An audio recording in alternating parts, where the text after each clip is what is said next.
from the studios of Farm Journal Broadcast. Coming up today on Ag Day, the White House says NAFTA isn't dead yet. That's as Canada makes its case for protecting domestic dairy. As crop prices stay stagnant, a growing threat for ag bankers is farm foreclosures. An agribusiness using stagnant prices to your advantage when marketing grain. Even as the markets do trade sideways, you may think as a producer that's really not much opportunity, but when markets trade sideways, the volatility on options historically is low. And the focus of this week's Farm Sense is family, stepping back at harvest to cherish the time with both the young and the old. Ag Day, presented by the Chevy Silverado. High-strength steel for high-strength dependability.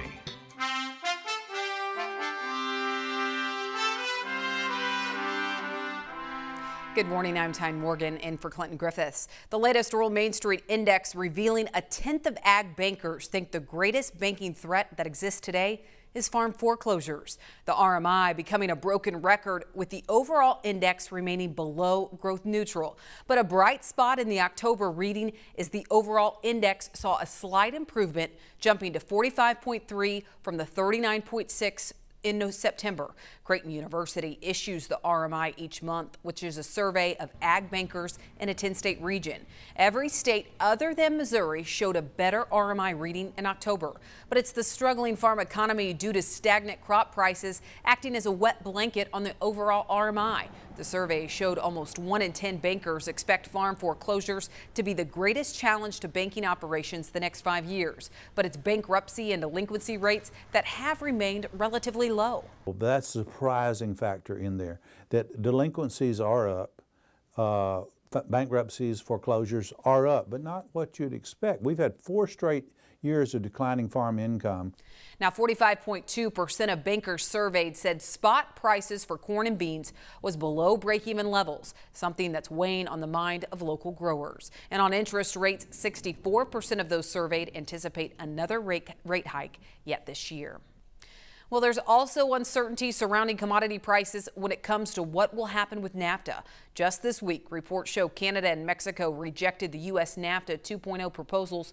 One of those provisions dealt with dairy. That prompted a reporter to ask a question to the White House press secretary this week. Is NAFTA dead? Not yet, but as the president said, it's a bad deal, and he wants to make sure that we have a deal that benefits American workers. That's what this administration is focused on. We're going to continue to push forward, and if we can't get there, then we'll let you know what the changes are. Now, the U.S. is trying to hash out dairy this week during that 4th round of talks, but that ended in a no deal. The U.S. proposal would fully eliminate tariffs over 10 years on supply-managed products like dairy. And even in the past 2 decades, there's been very little dairy product sales from the U.S. to Canada. What's happened now, of course, is that Canada has come up with a new pricing system that not only has closed what little market access we had, they're then using this pricing system to dump some of their dairy products in overseas markets where it competes with U.S. exports. So we really need NAFTA, and to keep the pressure in the NAFTA renegotiations on Canada to roll back its new pricing system and hopefully give us more access there in the future. Canadian officials rejecting the U.S. proposal to dismantle Canada's current supply management system. Canadian Prime Minister Justin Trudeau saying the system is needed to prevent oversupply while guaranteeing a stable price and production within Canada. Thursday on AgriTalk, Graham Lloyd of Dairy Farmers of Ontario said unlike what some in the U.S. dairy claim, there's still plenty of U.S. milk crossing the border.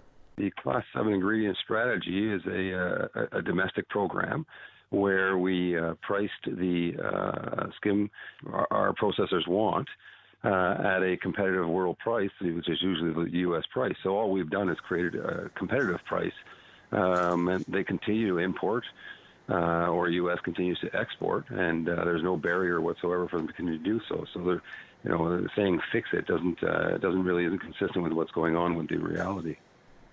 Trade representatives plan to resume trade talks in mid-November in Mexico. Well, Well, back in the U.S., the Senate voting Thursday on 2 more key positions within the U.S. Department of Agriculture. Iowa's Bill Northey nominated to be Undersecretary of Agriculture for Farm and Foreign Agricultural Services, and Greg Ibach. He's tapped for Undersecretary of Agriculture for Marketing and Regulatory Programs. Farm Journal Washington correspondent Jim Wiesmeyer telling AgDay both are very important positions, with Northey playing a key role in rewriting the waters of the U.S. rule and the Farm Bill. But also, Northey will be an integral part, I think, in the eventual implementation of whatever new farm bill we get. And being a farmer, he will advise on crop insurance matters, even though we'll have a risk management agency administrator, and the implementation of the safety net programs, because he knows them. And if truth be known, Sonny Perdue is a little weak when it comes to the Midwest type farm programs such as ag risk cover ARC programs. So I think Bill will help him out in that regard. Wiesmeyer says as Undersecretary of Agriculture, Marketing and Regulatory Programs, Ibach will also make sure there's balance in key provisions within the Farm Bill.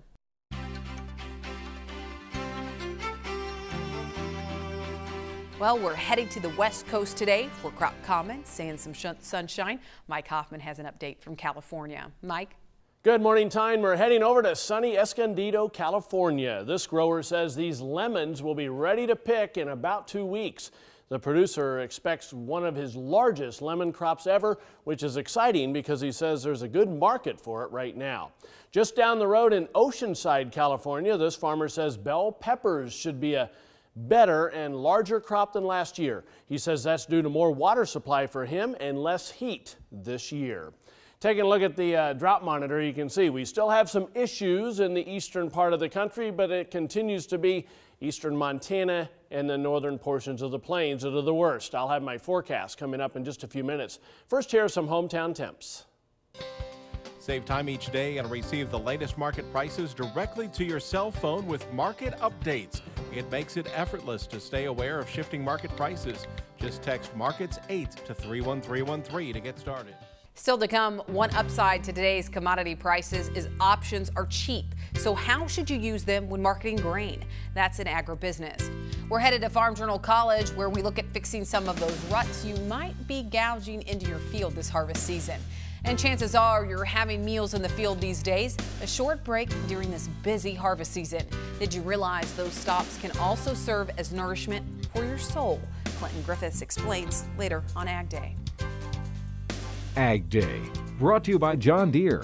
Where can you find the most comprehensive inventory of John Deere certified pre-owned tractors, combines, and sprayers? MachineFinder.com. Sometimes the best new addition to your fleet isn't new.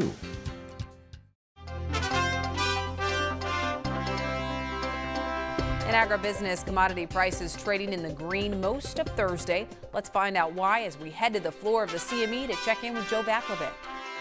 It's been awfully quiet this week, just kind of a back and forth type deal. You know, last week we had a crop production report from USDA and the market did spike higher into some fresh 2-month highs following that report. November futures traded just above $10 for a brief moment in time, but have now kind of reverted back lower again into a low volatility environment. Volatility statistically has been very, very low. You know, the way that options are priced really suggests no concern on either side of the market. They're really pricing in an extended period of range-bound trade here. The live cattle market traded both sides of unchanged here on Thursday. It's been awfully choppy this week, really kind of directionless. We've traded some fairly wide ranges, $2 or $3 ranges, but overall very, very little direction. So we're left with kind of a sideways trade, really waiting on fresh fundamental news. We do have some fresh news coming out Friday afternoon. We've got the monthly cattle on feed report from USDA. Now, in general, we're looking for year-over-year expansion in both cattle on feed and placements, so that appears to be almost a given at this point. It's just a question of how much expansion we see year-over-year and what the trade has priced in. So again, big news Friday afternoon. Again, Joe Vaclavik from CME Group here in Chicago. Well, often analysts on the program continue to talk about how we're in a low volatility market. So what impact is that having on options? Here's Clinton Griffiths. Brian Basting, Advanced Trading, our guest here at the Agribusiness Desk today. Brian, thanks for being here. Let's talk about the options market and how we use that at this time where, you know, we seem to be in kind of another sideways pattern as harvest is happening.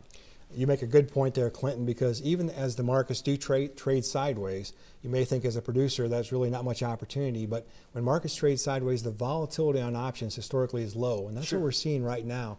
So as a producer looking to either buy a put option, for example, to protect bushels against lower prices, or as a producer looking to purchase a call option to be able to participate in a rally after a sale is made, it's a good opportunity. I really want to underscore this, a good opportunity for a producer to buy options, not only for 2017, but also 2018. Yeah, are you looking out that far already to 2018? I mean, yes, I know we're getting toward the end of 17, but you know, whenever you're out there harvesting, a lot of times it's hard to flip your mind into next year already, right? Yeah, and I think the key word there, Clinton, is flexibility. Anytime you do go out a year in advance, more than a year in advance, you want to give yourself protection if an attractive price is achieved, but you also want to give yourself flexibility. And the best example we can give you is what happened in the soybean market last year. We saw the soybean market rally into the calendar year 2016, into January, and then did nothing but go sideways to lower all the way into summer. So you never know when those pricing opportunities can be present, not only for your old crop now, but also for a new crop next year. Yeah, and so this is something that you're looking at with no matter the bushels you own, whatever situation you have them in, but this is just a way to kind of give yourself that flexibility a little longer term. Exactly. Give yourself peace of mind that you've got some downside protection in place. For example, if these yields in the U.S. were to grow and or the South American crops be large again here in 2018, you know, these markets could have downside. So give yourself flexibility to be a participant if the markets do continue to go higher, but give yourself that peace of mind if you give yourself some downside protection. Peace of mind's not a bad way to live, I'll tell you, right? Well said. Appreciate it. Thank you for being here. We'll be back with more AgDay in just a minute. To talk with Brian one-on-one, call Advanced Trading at 800-664-2314 or head online to advanced-trading.com. AgDay, brought to you by Credenz soybean seed from Bayer. Designed using smart genetics with tailored varieties to fit any field condition. AgDay weather, brought to you by Kawasaki and the new Mule Pro FXR side-by-side. Ride like a boss with high-end styling and rugged capability. Welcome back. Time now for a check of weather. Mike, I see you have the drought monitor up. I was looking at the drought monitor on Thursday and I saw some areas saw major improvements, like Illinois. The area considered abnormally dry improved 40 points in just a week. I know, that's kind of amazing because the drought monitor is a long-term thing, but it kind of gets worse and better over the last month. You can go back a month and see what it looked like, and there were still some issues in the far northern plains, eastern Montana, but also parts of the plain states. And then if we come forward over the last 4 weeks, you can see how things do dry off a little bit in the northern and central plains, a larger area of the oranges and reds. And then this northern area kind of goes away a lot over the last week, but it's gotten worse. Parts of Arkansas into northeastern Texas, eastern portions of Oklahoma. Taking a look at the map today, huge dome of high pressure, really dominating the eastern 2/3 of the country. We are starting to see some Gulf moisture flowing up around the backside of that high since it kind of rotates in a clockwise circulation. You can see where that moisture is coming from. Front off the east coast won't be a big deal. It's really just this system and another one coming in off the west coast that we have to deal with.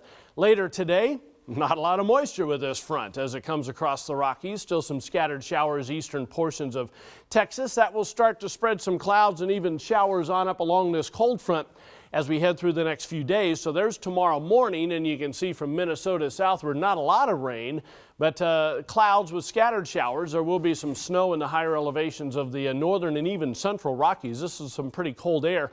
By later in the day tomorrow, though, showers and thunderstorms getting going. Some of those might even be severe in places across the southern plains anyway. And the next system's a pretty wet one, and that will include some of the white stuff in the higher elevations. Past 24 hours and the next 36 hours, you can see most of the moisture is going to be in the western portions of the country.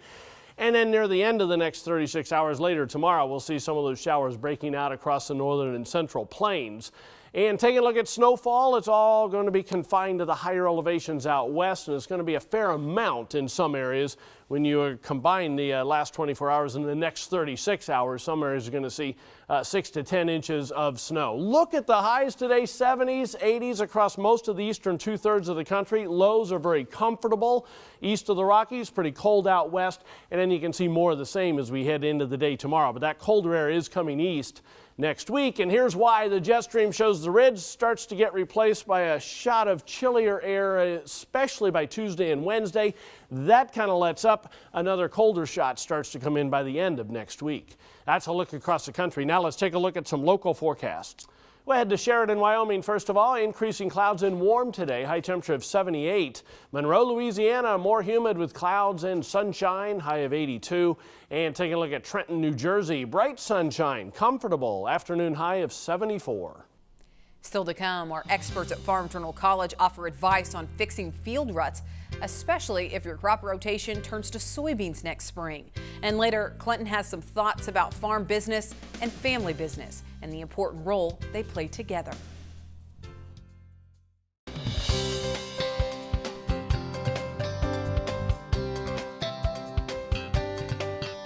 Farm Journal College TV is brought to you by Instinct and N-Serve. Maximize every nitrogen application so your crops deliver the max in return. Learn more at maxinmaxout.com. Well, if you're dealing with wet fields this harvest after last weekend and coming up next week, that may be the case, then you're likely also dealing with ruts. Will you repair them this fall or wait until next spring? Amy Cope and Ken Ferry discuss the options in this week's Farm Journal College TV.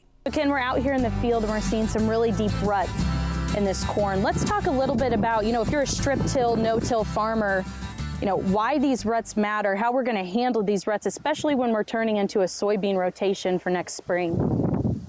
It's a tough spot for our no-till and strip-till guys to be, because we can't drill beans into this. We've got to get ourselves a seed bed to plant into. If I'm in conventional till corn and soybeans, I'm probably going to do tillage here anyway.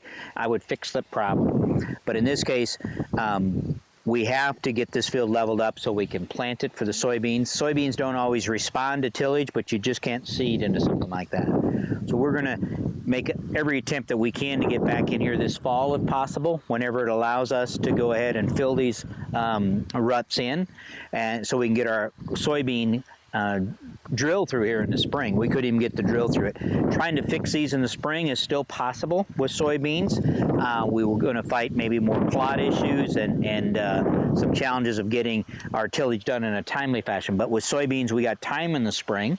So this has to be done in the spring. It can be. And with soybeans, we got a little more forgiveness in the stand. So if we have this row has a little hard time coming up, this row can compensate for it. So it isn't as critical in a soybean scenario, but we're going to have to take this out of no-till or out of strip-till and fix this problem.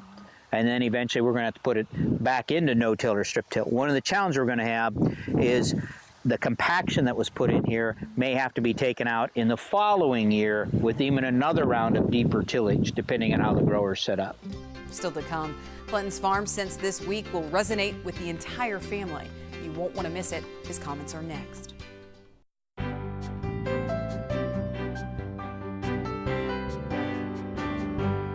In the Country, brought to you by Kubota's M5 series, bringing new levels of comfort to hard work. Learn more at Kubota.com or visit your local Kubota dealer today. Well, Clinton's kids are enjoying a couple days off from school for fall break, so Clinton did the same, taking a few days off to spend time with them. So it just makes sense that family is the focus of this week's Farm Sense. A few days ago, I went home, back to New Mexico, to help my parents get ready for their annual calf sale. Now, living so far away, I'm always struck by how much I miss living halfway across the country from family. And I guess that's what I like about the business of agriculture.